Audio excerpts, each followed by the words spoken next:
بسم الله الرحمن الرحيم. اللهم صل وسلم على سيدنا محمد وعلى آله وصحبه وسلم. ان شاء الله النهارده بنات هعمل كده معاكم الكشري الحله الواحده. بسم الله ما شاء الله زي ما انتم شايفين كده. طبعا بقى ولا نستهلك مواعين كتيره ولا اطباق ولا حلل ولا اي حاجه، كله كده في حله واحده. وبسم الله ما شاء الله زي ما انتم شايفين كده طالع معانا كده جميل وتحفه. ونعمل بقى الصلصه بتاعته الجميله ونعمل الدقه كده مع بعض. يا ريت بقى يا بنات اللي اول مره يشوفني ما ينسانيش في لايك واشترك في القناه ويفعل زر الجرس عشان كل ما انزل اي حاجه توصل لكم ان شاء الله. بصوا يا بنات بسم الله ما شاء الله بصراحه كده يعني حاجه تفتح النفس زي ما بيقولوا.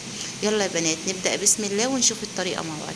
طبعا يا بنات انا اول حاجه كده معايا كده بصل كده جوانح زي ما انتم شايفين كده او شرايح كده رفيعه، وانزل بيه كده بكميه زيت غزيره. طبعا انا جبت يا بنات البصل بتاعي ونزلت عليه كده بمعلقتين نشا. طبعا يا بنات زي ما انتم شايفين بقى كده هبدا بقى ان انا اعمل البصل بتاعي الجميل دوت كده. طبعا يا بنات انا عندي هنا الحمص اهوت بتاع الكشري. طبعا انا جبت كده حله كده ونقعته كده فيها لمده 5 أو 6 ساعات. طبعا هبدا بقى يا بنات ان انا كده اسلقه. طبعا نزلت كده بيه عليه كوبايتين 2 ميه، ونزلت ببصلايه مبشوره وطماطميه مبشوره، وعندي هنا شويه كمون وشويه ملح. طبعا يا بنات على نار هاديه كده اسيبه كده يتسلق معايا، وفي نفس الوقت انا كده مشغله اهوت على البصل بتاعي. بصوا يا بنات بسم الله ما شاء الله. طبعا هو يعني زاد شويه معايا كده في التحمير. طبعا اللي عايزه تطلعه ذهبي طبعا هتطلعه ذهبي، هو كده برضو شغال مش وحش برضو.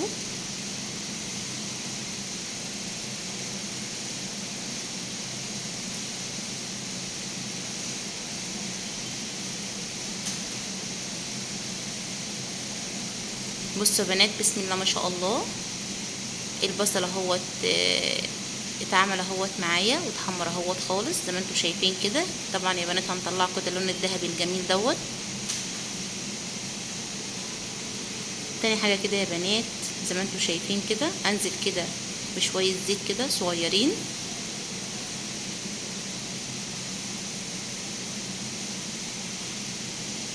طبعا يا بنات ديت انا هعمل بقى التسبيكه او الصلصه بتاعه الكشري.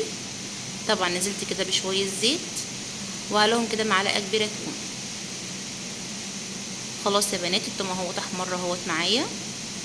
طبعا بقى انا عندي الطماطم بتاعتي على حسب الكميه اللي انا عاملاها. طبعا انا عندي يا بنات هنا 1.5 كيلو كده طماطم، غسلته كويس جدا وعصرته كده في الخلاط وصفيته زي ما انتم شايفين كده يا بنات. طبعا بقى هنعمل بقى الرز بتاعنا. طبعا يا بنات نزلت برضك بشويه زيت كده حلوين. طبعا انا عندي هنا طبعا الكيس بتاعي يا بنات عباره عن نص كيلو مكرونه. انا خدت مثلا يعني شلت حاجه بسيطه كده، ويعني قلنا نزلت بكوبايتين مكرونه. طبعا حمرت المكرونه كويس جدا زي ما انتم شايفين كده.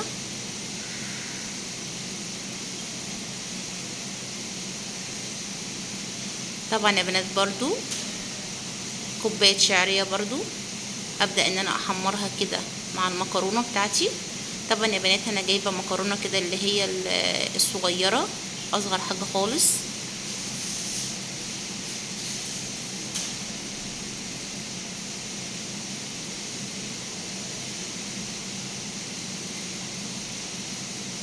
طبعا يا بنات انا عندي هنا العدس بجبه. طبعا انا جايبه برضك هنا بتاع حاجه بسيطه برضو كده على حسب المقدار اللي انت هتعملي بالكشري. انا برضك نقعته كده لمده 6 ساعات، ونزلت برضو كده على الشعريه كده والمكرونه يا بنات زي ما انتم شايفين كده. ابدا بقى ان انا اقلب كويس جدا عشان خاطر ياخد اللون اللي هو الفاتح بتاعنا دوت. طبعا لو انت عندك بقى مكعبين كده ماجي انزل برضو كده بيهم عليهم، بيديني طعم وتيست عالي قوي للكشري.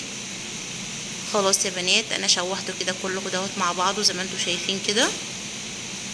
طبعا بقى انا عندي هنا كوبايتين رز برضو غسلتهم كويس جدا وصفيتهم، نزلت برضو كده بيهم عليهم.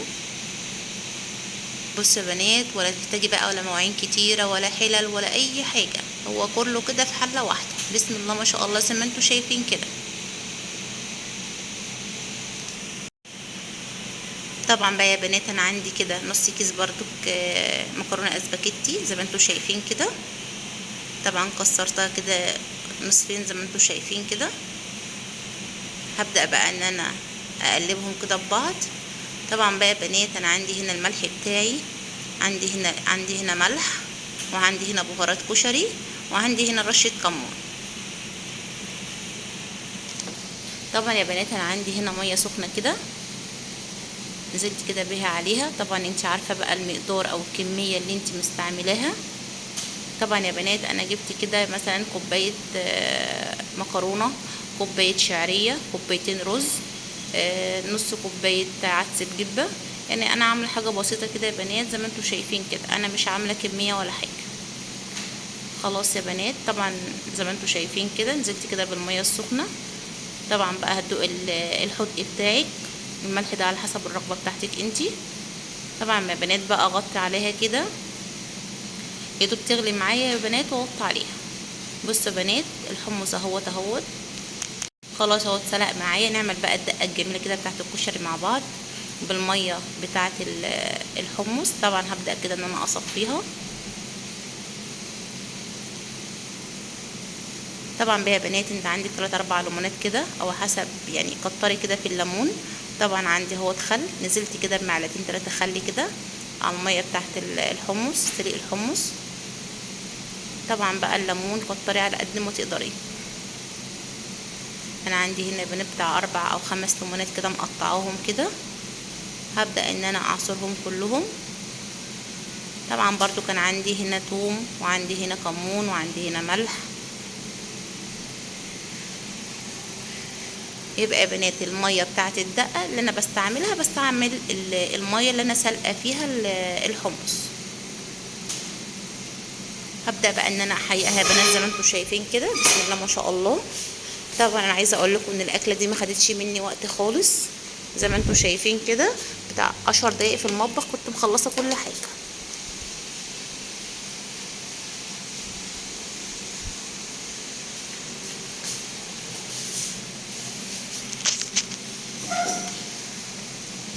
خلاص يا بنات الدقه جهزت معايا. بسم الله ما شاء الله. انا عايزه اقول لكم ان الريحه بسم الله ما شاء الله جميله جدا. طبعا بقى الخل مع الثوم مع الليمون مع الكمون. بصوا يا بنات طبعا بقى البصل برضو معايا اهوت جاهز زي ما انتم شايفين كده. نبص بقى على الكشري بتاعنا. بصوا يا بنات بسم الله ما شاء الله.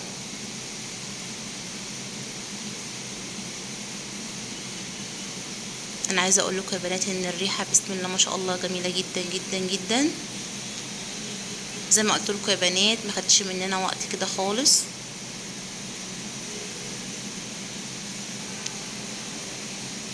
بصوا يا بنات بسم الله ما شاء الله. اللهم بارك كده، حاجه بصراحه جميله جدا.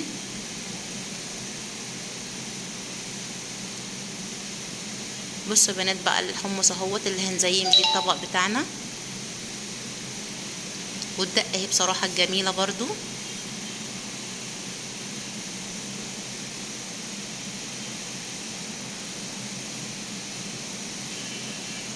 خلاص بقى يا بنات انا غرفت اهو الطبق اهوت كشري زي ما انتم شايفين كده. ابدا ان انا انزل كده بالبصل زي ما انتم شايفين.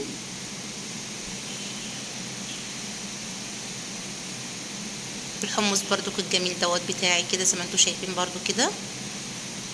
عايزه اقول لكم بقى طبق كشري بصراحه يستاهل بقكم مع الصلصه الجميله ديت مع الدقه. يوه بسم الله ما شاء الله.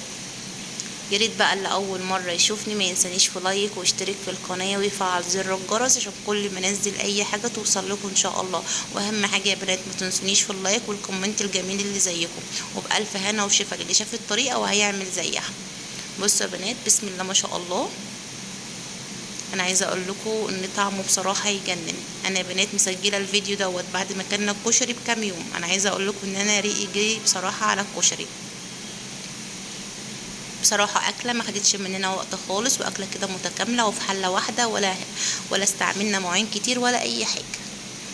وبألف هنا وشفا يا بنات اللي شاف الفيديو هيعمل زيه. اشوفكم في فيديو جديد ان شاء الله.